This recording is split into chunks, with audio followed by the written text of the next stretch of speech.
Hi friends, ఈరోజు వీడియోలో ఉమ్మడి కృష్ణా జిల్లాలో అందరి దృష్టి ఆకర్షించిన గుడివాడ నియోజకవర్గం గన్నవరం ముందు వరుసలో ఉన్నాయి. యావత్ రాష్ట్ర ప్రజలు ఆ నియోజకవర్గాల వైపే ఆసక్తిగా చూశారు.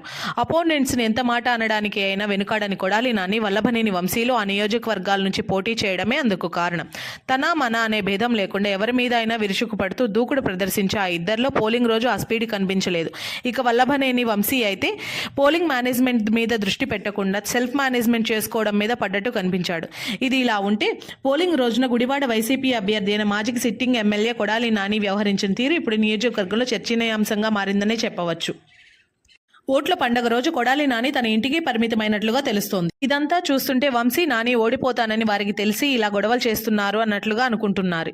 ఇవన్నీ చూస్తుంటే కొడాలి నాని వంశీ ఇద్దరు గెలవడం కష్టమే అని అనుకుంటున్నారు. ఇదంతా చూస్తుంటే గుడివాడలో గన్నవరంలో టీడీపీదే పైచేయిగా కనిపిస్తుందని విసిరిపోవచ్చు.